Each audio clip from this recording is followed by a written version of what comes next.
आप सभी को मेरा नमस्कार। शब्द नहीं है जो मैं जोड़ पे, ऐसा मुझे नहीं लगता है कि इस ब्रह्मांड में कोई ऐसा शब्द बना है जो आज मेरी भावनाओं को, शायद उस शब्दों को अगर मैं जोड़ के अपनी भावनाओं को व्यक्त करना चाहूँ तो शायद कोई शब्द नहीं बचा है मेरे पास, ऐसा बना ही नहीं है आज जो मुझे फील हो रहा है अंदर से। बस इतना कहना चाहूँगा आप सभी महान भावों का, बहुत दूर से और बहुत कीमती समय अपना आप लोग निकाल के आज के मेरे सेलिब्रेशन में, आज के प्रोग्राम में, मेरी खुशियों में आप लोग ने अपना समय, कीमती समय निकाला, सर लोगों ने भी निकाला। मैं आप सभी लोग का वाकई में सजदा अदा करना चाहूँगा तहे दिल से। अपना आज आप सभी लोग को मैं नमन करता हूँ झुक कर।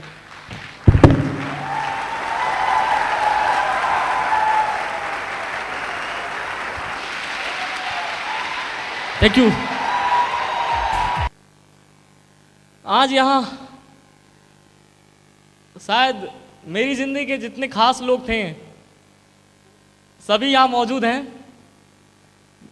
मेरी प्यारी सी टीम, मेरे प्यारे से दमदार लीडर्स, मेरी प्यारी upline, mentor upline, role model upline, active upline, mother upline, जितने थे सारे आज मौजूद हैं आज।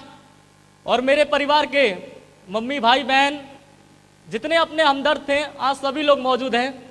बस अगर कमी है तो आज कमी इस बात की है कि आज पिताजी नहीं है मेरे, बस अफसोस है। Thank you. बस इस बात का अफसोस है कि आज सभी इस खुशी में शरीक हुए हैं, लेकिन बस उनकी कमी महसूस हो रही है कि शायद अगर आज यहाँ होते तो शायद आज का प्रोग्राम अगर सामने देख रहे होते तो शायद संपूर्ण हो जाता मेरा जीवन, कि आज शायद मैं कुछ कर पाया हूँ। ये जो भी हुआ है मेरे परिवार के सपोर्ट की वजह से और इस सिस्टम अपलाइन की वजह से। हर वक्त एक ही चीज महसूस होता है, कहते हैं जिस तरह घर पे अगर 4 परिवार है, अगर छत ना रहे और आदमी रोड पे घूमे, रात होगा, दिन होगा, बारिश होगा, ठंडी होगा, आप उससे जाके कभी पूछना कि जिसके सर पे छत नहीं है, जब बारिश आता होगा तो कैसा महसूस होता होगा, जब ठंडी लगता होगा। Thank you.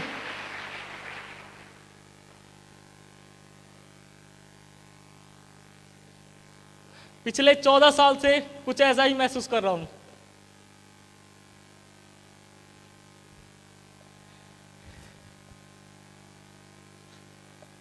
सब कुछ खुद ही करना था जीवन में।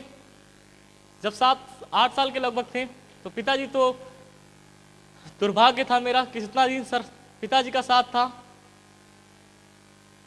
लेकिन आज अगर सच कहूं तो इस धरती का सबसे पावरफुल चीज और सबसे ज्यादा इंस्पायर करने वाला और सबसे ज्यादा, अगर मैं सोचूं, अगर कहूं सच में कि अमीर, गरीब, मिडिल क्लास, बहुत ज्यादा मध्यम गरीब और बहुत ज्यादा अमीर, पूरी संसार में अगर एक सबसे पावरफुल चीज की अगर मैं अपने दिल से बात करूं तो एक ही चीज कह सकता हूं, सबसे पावरफुल चीज मेरी जिंदगी में जो रही है वो मेरी मां रही है। मैं चाहूंगा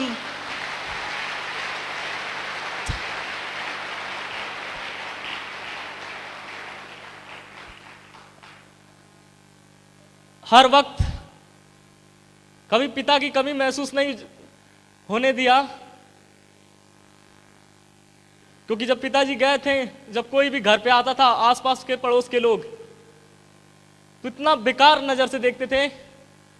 अगर घर में बैठे हम 7 साल की उम्र, छोटा भाई छोटी बहन, कोई भी आता था, सबसे बुरा वक्त लगता था हमको उस समय कि जब कोई भी घर पे आता था, कोई भी आ जाए दुनिया का इंसान, और उसको मालूम पड़ जाए कि इस लड़के के भाई बहन छोटे छोटे हैं और माता जी और कोई नहीं है सर पे, और ऊपर से 8 लाख का कर्जा मकान का और खाने कमाने के लिए कोई नहीं है, तो ऐसा तरस, ऐसा लज्जित, ऐसा बेबसी का एकदम आंख में और एकदम शकल बना के आते थे कि बेबसी की तरह मेरे घर पे, अरे अरे बच्चे का क्या होगा। वो क्षण बहुत बुरा लगता था कि जब हमारे घर में कोई आता था या हमारे बारे में कोई जानता था या पूछता था तो अब ऐसी नजर से देखता था बेबसी की, बड़ा अजीब सा लगता था यार पता नहीं क्या हो गया है मेरी जिंदगी में कि जहां जाता हूं लोग तरस खाते हैं, तरस। तरस कि बच्चे का भगवान भला कर दे। और एक जिंदगी वो थी, चल रही थी जिंदगी, कुछ खास मिल नहीं रहा था जिंदगी के अंदर, क्योंकि परिवार में मैं हूं, माता जी हैं, छोटा भाई छोटी बहन है बस। और आज माता जी भाई बहन के अलावा अगर मैं कहूं सच्चाई से, तो कोई दिखा नहीं इस पूरे 150 करोड़ की आबादी भारत की, कोई अपना नहीं दिखा जब पिताजी छोड़ के गए जो संभालने के लिए। और हमारे घर में कोई इतना योग्य नहीं था जो घर को चला सकता था। लेकिन अगर 150 करोड़ की जनसंख्या में पूरे 29 राज्यों के अंदर ना जाने कितने प्राणी रहते थे, कितने जीव रहते थे, बहुत लोग रहते थे, अच्छे अमीर बुरे सब तरह के लोग रहते थे, लेकिन इस परिवार को कोई मदद करने नहीं आया था।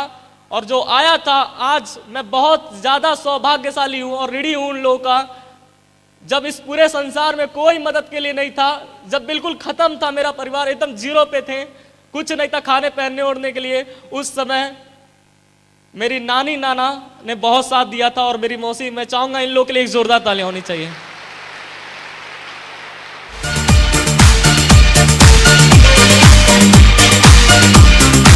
Thank you. सपोर्ट मिला नानी नाना मामी मामा, और धीरे धीरे गेहूं चावल आने लगा और घर जैसे टेम्परेरी चलता था, चल रहा था। आवाज आ रही है पीछे तक? मैं आपको आज याद दिलाना चाहूंगा अपनी बात को यहां पे काट कर,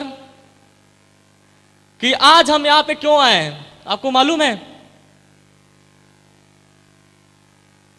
आज से तकरीबन 4 साल पहले जब इस इंडस्ट्री में मैं कदम रखा था, और हो सकता है कोई आज फॉर्म भर के भी पहली बार आया हो, ऐसे कोई है यहां पे जो फॉर्म भर के पहली बार आ गया हो?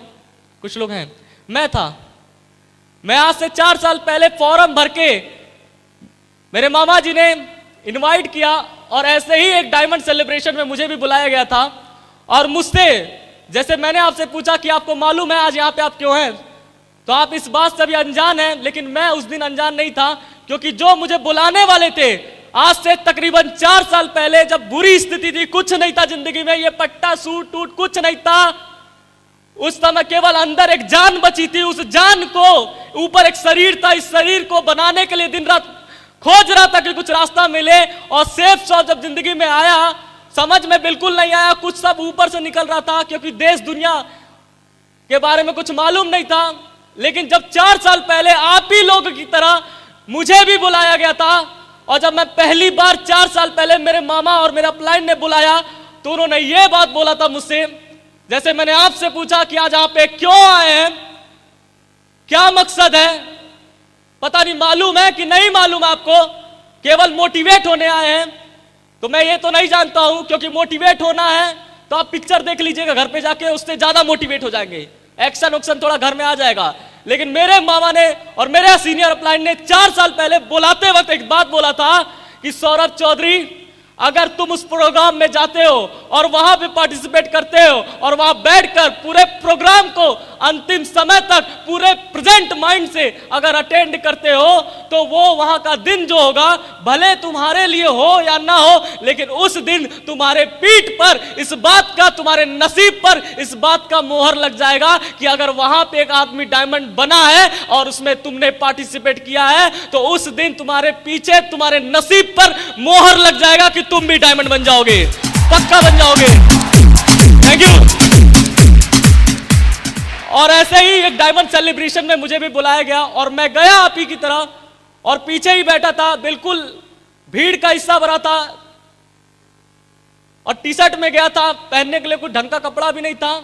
ये मामा जी हमारे रेलवे में, चाहूंगा मामा जी के लिए जोरदार तालियां होनी चाहिए हमारे। Thank you. मामा जी रेलवे में थे, तो रेलवे में थे, पास वगैरह मिल जाता था तो पास पे ही लटक के चला गया था, और वही डायमंडशिप था। जिंदगी में पहली बार आंखें खुली, और मेरा पता नहीं क्यों दिल उस दिन से पहले जिंदगी के में क्या हो सकता है कुछ नहीं समझ में आ रहा था, ना करना चाह रहा था, थक चुका था, क्योंकि 7 साल की उम्र से संघर्ष जब स्टार्ट हुआ था जीवन में, तो कुछ दिख नहीं रहा था, क्योंकि 7 साल के बच्चे को, और वो भी केंद्रीय विद्यालय में 9th में पढ़ाई करते हुए पढ़ने का बहुत शौक था। हर कुछ जीवन में ऐसा नहीं है जीवन गरीब बचपन में पैदा हुए थे, ऐसा कुछ नहीं था। हमारे पिताजी एक बिजनेसमैन ऑलरेडी थे, सक्सेसफुल। हमारे घर में MBA टॉपर थे गाजियाबाद के, अच्छे लोग प्रोफेशन थे। जब पिताजी थे पूरा उस जिस मोहल्ले में 1990 की बात कर रहा हूं, लैंडलाइन मोबाइल अगर फोन किसी के पास आया था तो उस पूरे गोरखपुर क्षेत्र में मेरे घर हुआ करता था। उस समय हमारे घर में इतना कुछ था, घर में लाखों रुपए 1992 में हमारे घर में पड़ा रहता था। उस समय हमारे परिवार में जो जितनी भी बातें आज तक आपने मेरे बारे में सुना है, मैं आज तहे दिल से आपको सच्चाई बताना चाहूंगा उस बात का, क्योंकि आज तक तो अधूरी जानकारी थी। आज मैं पूरी, क्योंकि जिस दिन का इंतजार था यही था, और शायद आपको भी है। यस और नो? और बस एक चीज और प्लस करना चाहूंगा इस कहानी में, कि पिक्चरों की कहानी में हीरो केवल एक होता है और उसमें विलेन होता है, लेकिन आपके अपने लाइफ में हमारे सर ने एक ही चीज सिखाया था। यहां पे बैठा हुआ हर एक शख्स, यहां जितने बैठे हैं सभी हीरो और हीरोइन है, कोई यहां विलेन नहीं है, सब के सब। Thank you.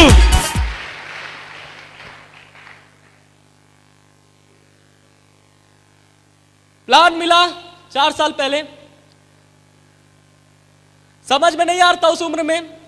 पिताजी जब थे तो सक्सेसफुल थे, मकान वगैरह सब कुछ था, फर्स्ट क्लास जिंदगी चल रहा था, अच्छे स्कूल में पढ़ाई कर रहे थे।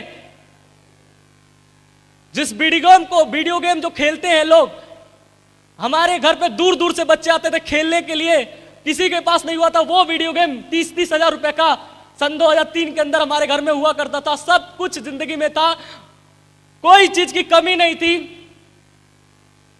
लेकिन पता नहीं क्या ईश्वर को मंजूर था, कुछ पता नहीं चला कि अचानक एक दिन ऐसा था कि जब मैं स्कूल से पढ़ के आया, सब जिंदगी बढ़िया चल रही थी, अच्छे से गुजर रहा था। हमारे घर में मेरी माता जी थी, चाचा चाची थी, माता जी थी, पिताजी थे, सब चल रहा था। पिताजी अपने बिजनेस करके आए और मैं स्कूल से जब पढ़ के लौटा, 4th क्लास में था, मैं जब स्कूल से लौटा उस दिन, तो एक ऐसा दिन था 27 नवंबर 2003, मेरी जिंदगी का सबसे बुरा दिन। पता नहीं क्या ईश्वर को मंजूर था उस दिन, कि उस दिन जब मैं स्कूल से लौटा तो बहुत बुरी खबर सुनने को, मतलब ऐसा लगा कि क्या हो गया, अचानक से बिल्कुल जमीन नीचे से हट गया और बिल्कुल समझ में नहीं आया। सब लोग घर में रो रहा है और बाद में देख रहा हूं पिताजी तो नहीं रहे, और मरने को भी क्या कहा जाता है, मर कैसे गया आदमी, यह भी समझ उस उम्र में नहीं था। बस लोग रो रहे थे, यह समझ में आ रहा था कुछ खराब हुआ है। मैं और मेरी भाई बहन किनारे बैठे हुए थे, लोग ऐसे कार्यक्रम चला, खत्म। फिर जिंदगी वहां से एक नया मोड़ ली। जिंदगी में बहुत अच्छे दिन देखे थे, बहुत अच्छे, बहुत खुशियां थी परिवार में। केंद्रीय विद्यालय में पढ़ाई कर रहा था, अच्छा चल रहा था जिंदगी में, किसी चीज की कमी नहीं थी। लेकिन एक झटके में 27 नवंबर 2003 में एक दिन में सब खत्म। जैसे ही पिताजी गए, कुछ लोन कर्जा पता नहीं कहां कहां से अचानक से आ गया, जो प्रॉपर्टी था वो भी गया, कई जगह का पता ही नहीं चला कहां चला गया सब, क्योंकि पिताजी के जाने के बाद कोई संभालने वाला नहीं था। लेकिन सौभाग्यशाली था, आज मैं ऋणी हूं मेरे पिताजी और आज यहां बैठे हुए सबके। आज पहले एक और इंसान है जो आज वो भी दुनिया में नहीं है, लेकिन मेरे पिताजी के जाने के बाद उन्होंने मेरा पालन पोषण, मेरे परिवार की जिम्मेदारी उठाई थी, और मैं आज उनको सच सच प्रणाम करता हूं। मेरे चाचा जी, जिन्होंने मुझे जब कोई नहीं समाप्त हो गया था तो उन्होंने कुछ दिन सहारा मेरा बना था। लेकिन पता नहीं क्या हुआ, 2006 जुलाई कुछ ऐसा वक्त आया कि वो भी लीड कर रहे थे, थोड़ा थोड़ा घर को चला रहे थे, जितना उनसे हो पा रहा था वो भी अपना काम करके, बिजनेस करके अपने परिवार को भी चला रहे थे, मेरे परिवार को भी चला रहे थे, उसी घर में रहकर। पढ़ाई बहुत ज्यादा सौभाग्यशाली हूं कि अगर आज मुझे कुछ आता है इंग्लिश में, हिंदी में, कुछ भी, केमिस्ट्री, मैथ, कुछ भी आता है तो मेरे चाचा की वजह से आता है। मैं चाहूंगा एक जोरदार तालियां मेरे चाचा जी के लिए भी। पिताजी के जाने के बाद वही सहारा बने, कुछ दिन तक चला, लेकिन दुर्भाग्य से एक वक्त ऐसा भी आया कि उनका भी साथ छूट गया। उनको भी एक बीमारी लगी और वो भी नहीं रहे, स्वर्गवास हो गया उनका भी।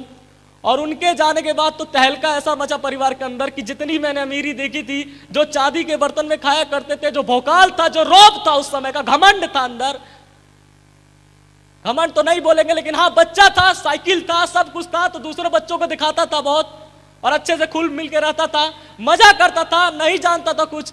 लेकिन जैसे चाचा जी भी जब चले गए तब तो बिल्कुल विपरीत, इतना ज्यादा अनाथ की तरह लगा। चाची जी अपना परिवार लेके किनारे, वो अपने मैके चले गई, अब बचे हम और मेरी मम्मी और मेरी छोटा भाई और मैं और बहन, 4 परिवार केवल बचे थे उस परिवार में। और सब लोग जितने अपने कहने वाले लोग थे, केवल इतने ही नहीं, मेरे खानदान का खानदान और बड़ा था, और भी लोग थे जो बोलते थे अपने हैं। जब पिताजी थे कमाते थे तो सब थे अपने, लेकिन जब पापा और चाचा दोनों गए तो जो अपने कहने वाले थे वो सपनों में भी अब नहीं नजर आ रहे थे, सब के सब छोड़ के भाग चुके थे, कोई ना कोई नजर। क्योंकि लोग अगर मेरे दरवाजे पे आते ना तो सबको मालूम, अगर आप लोगों में से कोई भी आता ना, सच कह रहा हूं उस समय की स्थिति परिस्थिति इतनी डैमेज थी कि अगर आप मेरे घर में आके बैठ जाते ना, आपके घर में अगर आपके जेब में 1000 रुपया भी होता ना, आप निकाल के दे के जाते हैं, तरस खा के जाते हैं। कुछ ऐसी खराब स्थिति चल रही थी, क्योंकि जब सब खत्म हो गया तो ऊपर से 8 लाख का कर्जा था मकान का। हम लोग तो अभी ये भी नहीं जानते थे, अभी तो सब सदमा लगा ही था। लेकिन कुछ दिन के बाद, 6 महीना बाद एक नोटिस आया घर पे, और नोटिस में पता चला कि जिस मकान में हम अपना समझ के, अपने पिताजी का समझ के हम रह रहे हैं, वो मकान भी अपना ही नहीं है, वो भी लोन पे 8 लाख का सरकार का। और उस समय तीसरा झटका लगा कि पिताजी तो गए ही गए, लेकिन साथ में इतना बड़ा लोन, 8 लाख का लोन छोड़ के गए, और कमाने वाला कोई नहीं, समझाने वाला कोई नहीं, बताने वाला भी कोई नहीं था। पढ़ाई कर रहा था, 9th क्लास में पढ़ने बहुत शौक था, नेशनल प्लेयर तक, चेस का मैं खिलाड़ी भी रह चुका, हर चीज मेरा बेस्ट टू बेस्ट था। लेकिन 9th क्लास में पढ़ते वक्त स्कूल से निकाल दिया गया, केवल यह बोलकर क्योंकि हम फीस नहीं जमा कर पाए थे। मेरे भाई बहन को स्कूल से निकाला गया था इसलिए क्योंकि फीस नहीं जमा हो पाया था। घर पे आके बैठ गए, और मम्मी से एक बात जरूर मैं उस दिन बोला था, साइकिल हीरोजुम थी, आया घर पे, और जिस मास्टर ने निकाला था गुस्सा तो बहुत तेज आया था। लोग कहते हैं कि यहाँ इंसान ही इंसान के काम आते हैं, वहां इतना उसको जाति प्रमाण पत्र, आय प्रमाण पत्र, स्कॉलरशिप के लिए मैंने सब दिया था कि स्कॉलरशिप पे पढ़ा देगा, कुछ नहीं किया। और घर आ गया, और घर में आया तो माता जी को उसी दिन बोला, और आज भी आपसे कह रहा हूं कि जिस दिन वो आया था लौटकर वापस स्कूल से, उसी दिन के बाद कभी स्कूल का मुंह नहीं देखा, ना विद्यालय ना कॉलेज का। घर पे आया और उसी दिन मम्मी को फाइल कर दिया था कि आज के बाद पढ़ना उड़ना कुछ नहीं है, क्योंकि पढ़ लिख के हम देख रहे हैं ये लोग पढ़े लिखे हैं कि इंसानियत नाम की तो कोई चीज में नहीं अंदर। अब कुछ भी करना है, जो भी करना है करेंगे, देखा जाएगा। घर में मैं बड़ा था, उस समय उम्र थी लगभग 10-12 साल की होगी, और जब निकाला गया स्कूल आया, लौट के आया घर पे, बोल दिया फाइल आप कभी नहीं पढ़ेंगे, कुछ भी हो जाए, पैसा कितना भी आ जाए अब नहीं पढ़ेंगे। दिमाग में एकदम सेट हो गया था कि पढ़ लिख के भी इंसानियत थोड़ी ना रहता अंदर। और आया घर पर, बोला कुछ करेंगे देखा जाएगा। वही साइकिल लेके 3 दिन निकला रहा, भ्रमण करता रहा पूरा, छोटी सी उम्र, अपने दोस्तों के पास गया, सबके पास गया। सबसे बुरा लगता था 8 लाख का नोटिस। अगर एक बार, मेरी माँ हमेशा इस बात के लिए रोया करती थी बार बार कि अगर घर पे, अगर नोटिस बोर्ड पे, अगर घर पे सील लग गया ना तो सबसे बड़ी इज्जत का, जो इज्जत आज तक पिताजी ने बनाई थी सब खराब हो जाएगी। अगर घर भी लोन पे चला गया, अगर ऐसे भी नीलाम हो गया तो सबसे बड़ा टेंशन तो मेरे सर पे था। कुछ भी कर सौरभ चौधरी, सब पढ़ाई उड़ाई छूट के सब लोग घर में बैठा है, कोई कुछ नहीं करता, सब घर में, हमारे परिवार 4 परिवार बैठा रह गया, और मैं ही था घर घर घूम रहा था जाके कि कोई नौकरी, कोई रास्ता मिले जहां से मैं अपना लोन बचाऊं। ये 8 लाख का घर नहीं बचेगा तो हम तो सीधा फुटपाथ पे दिखेंगे। समझ में नहीं आ रहा था, लेकिन जितना दुनिया के लोग बताएं, सब कुछ करने के लिए मैं गया। सबसे पहले दोस्त के पास गया तो वहां मेरे दोस्त के पिताजी मिले, जिन्होंने राय दिया कि मेडिकल स्टोर पे बाबू बैठो, मैं तुमको लगवा देता हूँ, 600-700 रुपया मिलेगा, वहां से कमाना, कम से कम कुछ तो खर्चा चलेगा, कुछ तो एडजस्ट होगा। वो भी ट्राई किया, दिन भर बैठ के किया। माता जी जैसे बताई फैक्ट्री में, तो सुबह अगर 9 बजे वहां बैठना होता था, शाम को लौटिए, फिर वहां रात में फैक्ट्री के अंदर जाइए। और ठंडी में वो भी जाते थे माता जी के साथ, क्योंकि दुनिया की नजर से बच के जाना रहता था। बच के इसलिए कॉलोनी था, पूरा विकास नगर कॉलोनी मोहल्ला था, उस मोहल्ले में बहुत देखने वाले लोग थे। और एक जमाना था जब अपना दिन भी था, लेकिन जब दिन खराब हो गया तो लोग कहने के लिए भी तैयार थे, बहुत हंसने के लिए तैयार थे। तो मेरी माँ का एक सबसे बहुत महत्वपूर्ण चीज था सम्मान, वो सम्मान कभी ना जाए, इसलिए रात में हम लोग जाते थे कि जाएंगे छोटा बोट गिलास फैक्ट्री के अंदर भरेंगे, लोगों को मालूम भी नहीं पड़ेगा और अपना काम भी हो जाएगा। तो 300-400 उधर से आते थे और 600 इधर। और एक वक्त आया, सबसे बुरा वक्त मैं कह सकता हूं कि पता नहीं दिमाग में क्या ख्याल है, और एक दिन में और जॉब करने का शौक आया, पढ़ा लिखा होने के बावजूद भी, क्योंकि मैं ऐसा समझता हूं कि आज के युग में बहुत ज्यादा टैलेंटेड होंगे, बहुत ज्यादा वेल एजुकेटेड होंगे, तब जाके सरकार पूछती है यस और नो, तब तो हम किसी के काम आते हैं, नहीं तो ऐसे तो हम घर पे निकम्मे बैठे ही हैं। बस ऐसे चल रहा था। उस समय कुछ नहीं मिला, मेडिकल स्टोर पे भी नहीं चला, तो मेडिकल स्टोर पे कोई और आ गया और मेरा काम पता नहीं उसको अच्छा नहीं लगा, शायद मैं बात नहीं कर सकता था, डील नहीं कर पा रहा था कस्टमर को, सामान कुछ ऊपर रखा था मैं पा नहीं पाता था, तो हमको निकाल दिया वहां से। फिर उसके बाद दूसरा खोजे तो दूसरा कुछ मिल नहीं रहा था, पैसा जल्दी चाहिए था, तो जल्दी चाहिए था, अभी चाहिए था, तुरंत चाहिए था, समय नहीं था अपने पास, खाने के भी लिए नहीं था, तो उस समय कुछ नहीं मिला। तो एक आदमी मिला रास्ते में चलते हुए, पूछा क्या था, निराश हो, चलते हुए रोड पे मिला, निराश कहाँ हो? हम बोले आपसे क्या मतलब? तो वो बोल रहा है, थोड़ा तगड़ा हट्टा कट्टा था। फिर पूछा बताओ बताओ अगर कोई बात हो तो। अच्छा भला ही आदमी था, लेकिन फिर बता दिया कि हमको कमाने का कोई जरिया, कोई नौकरी चाहिए। तो बोला मेरे पास है, करोगे? हम बोले हाँ बताइए, अच्छे आदमी आप लग रहे हैं। फिर उसने क्या बताया, मैंने कभी जीवन में नहीं सोचा था कि ये वक्त, और मेरी माँ भी नहीं सोची थी कि ये वक्त आएगा। मैं उसको घर पे सीधा लेके आया, मैं घर पे उसको लेके आया कि अच्छा आदमी है। मम्मी गेट खोली, उसको बैठाई, मम्मी पूछी अंदर ले कौन है आदमी? तो हम बोले नौकरी नहीं दिलवाएंगे, कुछ काम दिलवाने को बोल रहे हैं। तो मम्मी आई, वो बोला ठीक है तुम्हारी मम्मी से बात कर लेते हैं। और वो आए और मम्मी और हम आए बाहर, और फिर मम्मी पूछी क्या करना होगा। कभी जीवन में सोचा नहीं था कि ये वक्त भी आएगा, लेकिन उसने जब जवाब दिया ये बोला कि हमारे पास टेम्पू है, टेम्पू हम चलाएंगे धर्मशाला से लेके सोनौली तक, गोरखपुर में एक जगह है, और उसमें तुमको कुछ नहीं कहना है, बस तुमको बैठना है और चिल्लाना है कि यहाँ सोनौली सोनौली सोनौली। और अगर तुम बस चिल्लाओगे तो तुमका एक दिन का 45 रुपया देंगे। सच बता रहा हूं, बुरा तो बहुत लग रहा था, लेकिन कुछ मिल ही नहीं रहा था। चलते हैं, इसको मना लिया, कोई दिक्कत नहीं है, और माता जी को बताया भी नहीं, चला गया एक दिन। ये बोली छोड़ दो मत करना, कोई जरूरत नहीं है। लेकिन हम तो गए, हमको तो पाना है भाई, 45 रुपया आएगा कम से कम, वही तो है दिन का। और मैं गया, अपना चिल्लाना आ नहीं रहा। दुर्भाग्य से जब पहले ही दिन गया तो पहले ही दिन उस रूट पे निकला, और पहले ही दिन में मेरा दोस्त मिल गया उसी टेम्पू पे। वो ट्यूशन कोचिंग पढ़ के, मैक्सवेल कोचिंग है राजेंद्र नगर, वहां मिल गया। और वो जब मिल गया तो अब मैं कैसे चिल्लाऊं?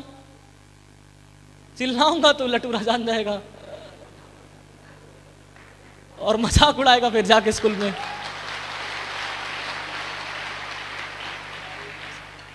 अगला स्टॉपेज पड़ा, जैसे एक जगह पड़ा, वो बैठा हुआ था, तुरंत हम कहें कि ठीक है दोस्त अभी चिल्ला नहीं रहा, मैं बैठा हूँ चुपचाप। बोल रहा है कितना भी टेम्पू वाला, मैं पीछे लटका हुआ हूँ, कुछ नहीं बोल रहा हूँ। और बोला अभी आ रहा हूँ। जैसे एक जगह था बरगदवा, वहां मैं उतरा और वहीं से गायब हो गया। फिर उसको दोबारा नजर नहीं आया, वो भी गया हाथ से। फिर ढूंढा, भागा भागा भागा, फिर कुछ नहीं मिल रहा था। फिर सौभाग्य रहा, फिर एक नौकरी हाथ लगी, घर घर जाके फिल्टर मशीन बेचने का। हिंदुस्तान में कुछ मिले या ना मिले, लेकिन बेचने का काम जरूर मिल जाता भाई, बात सही है। यस और नो? याद रखिएगा, जब भी जिंदगी में कुछ अच्छा और बड़ा होने वाला रहता है, दो ही चीज सर पे भारी होता है, या तो सरस्वती माता भारी पड़ेंगी, या तो शनि महाराज घूम रहे हैं, आपको दिखेंगे नहीं, लेकिन हो सकता है अभी भारी पड़ सकते हैं आप पे सर पे। सरस्वती पड़ गई तो कल्याण है, और अगर शनि पड़ गए तो जो है वो तो गया ही फिर आपका। एक्साइटेड है? पता चलना चाहिए कि आज से, आज का जो डेट है, इस डेट को माइंड के अंदर सेट कर लीजिए। और मेरा यहां पे कोई अलग से किसी और कहीं और की टीम नहीं आकर, ये अपनी टीम है, इस अपनी टीम में दम हो या ना हो, लेकिन मैं आप सभी से बैठे हुए सभी से वादा कर रहा हूं, अगर आप मुझे नहीं जानते हैं तो आज जान लीजिए, मेरा नंबर है, किसी से भी ले लीजिए या मैं आप तक आ जाऊंगा, ये मेरी वादा रहा आपसे। लेकिन इतना जरूर वादा करता हूं आप सभी लोगों से कि यहां जितने लोग बैठे हैं इन सभी से वादा है, अगर वाकई में खून लाल है और मां ने अगर दूध पिलाया है और 2 हाथ 2 पैर और दिल में छेद नहीं है, तो मैं अपनी तरफ से वादा करता हूं आप सभी लोगों से, आप भी अपने तरफ से कर लेना होगा, करना होगा, कर लीजिएगा, वरना मैं तो करने के लिए तैयार हूं, 2 साल आपके साथ डटने के लिए तैयार हूं। यहां बैठा हुआ नीचे से लेकर ऊपर तक, टेढ़ा मेढ़ा, दाएं बाएं, छोटा बड़ा, काला पीला, जैसा जो समझते हैं अपने आप को समझ लीजिए। लेकिन यह सौरभ चौधरी का वादा है कि यहां जितने लोग बैठे हैं मैं गारंटी लेता हूं आप सबकी, जहां जाना पड़े, जो करना पड़े, अगर मेरे गुरु ने यहां तक इस डायमंड का पट्टा पहनाया है, और मैं ऐसा समझता हूं कि 24 साल की उम्र में एक लड़का था भगत सिंह, अगर भगत सिंह 24 साल की उम्र में बिना मतलब का, कोई निजी स्वार्थ नहीं था, बिना मतलब का 24 साल की उम्र में देश के नाम के लिए शहीद हो सकता है, तो मैं आज इसी मंच से वादा कर रहा हूं आप सभी लोग से कि ये जिंदगी आप सबके डायमंड बनाने के नाम मैं आज लिखता हूं 100%।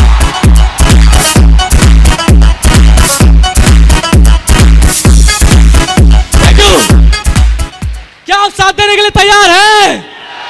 आज तक सर यहां महागुरु जी लोग बैठे हैं, एक बात इस टीम से पूछना चाहूंगा और एक वादा आप लोग से चाहूंगा, अभी तुरंत चाहूंगा कि आज तक इतने बड़े बड़े दिग्गज, नेटवर्क मार्केटिंग के गॉडफादर, नेटवर्क मार्केटिंग के फाउंडर लीडर, नेटवर्क मार्केटिंग के टॉप लीडिंग सीनियर लीडर में से, मोस्ट सीनियर लीडर में से एक लीडर, इनक्रेडिबल, जिसके नाम के आगे इनक्रेडिबल लिखा जाता है, वैसे वैसे शख्सियत आज हिंदुस्तान से नंबर 1 पोजीशन बना के आज हमारे बीच में मौजूद है। इनकी टीम लाखों और करोड़ों में है और इन लोगों ने बहुत दुनिया देखी है और पूरा देश देखा है, हर एक इंसान को देखा है, गरीबी से अमीरी सब दुनिया इन लोगों ने देखा है। हम चाहेंगे आप लोगों की तरफ से आज अपने इस मेंटर लोगों को कमिटमेंट करना इस बात का कि ज्यादा नहीं सर, इसी टारगेट में इस टीम को नंबर 1 बनाकर दिखाएंगे हम लोग 100%। क्या आप लोग साथ देने के लिए तैयार हैं? यस और नो? बस ध्यान इतना दीजिएगा कि जिंदगी में जब भी कुछ अच्छा होने वाला होता है, जिंदगी बदलने वाला होता है, तब 2 ही चीज सर पे भारी होता है। अब देख लेना आप पे क्या भारी होने वाला है। सही है? तैयार है? अभी आधे हैं, बजट नहीं खुल पा रहा है और आपका नहीं खुलेगा तो मेरा भी नहीं खुलता है, क्योंकि जैसे जब कुत्ता भौंकता है ना तो कौन आता है? जैसे कुत्ते अगर भौंकेंगे तो कौन आएगा? बिल्ली तो आएगी नहीं कि शेर आ जाएगा? कुत्ता ही आएगा। और जब बिल्ली म्याऊं म्याऊं चिल्लाएगी तो कौन आएगा? बिल्ली आएगी। और जब शेर दहाड़ेगा तो क्या आएगा? तो आप क्या मानते हैं? मैं नहीं जानता हूं, लेकिन मैं अपने अपलाइन का पक्का शेर हूं मैं। और आपको बस इतना वादा करना चाहूंगा, अगर थैंक यू, क्योंकि इस बिजनेस में मैंने एक बात सुनी थी और हमेशा सुनता रहता हूं कि जो इस मंच पे पहुंचता है वो कोई हल्का फुल्का इंसान तो नहीं पहुंचता होगा भाई, यहां तक जो पहुंचता है वो पक्का मर्द होता है, दमदार वाला मर्द। बाकी थैंक यू। बाकी घर में चिल्लाने वाले मर्द बहुत मिलते हैं, मैं मर्द हूं, मैं मर्द हूं। अबे मर्द है तो पहले जिससे शादी किया है, जिसके घर में तेरा बेटा आया है, जिसके घर में तेरे माँ बाप है, अगर दम है तो इस मंच पे आके दिखा और उनके सारे सपने पूरे करके दिखा, तब तो माने मर्द है।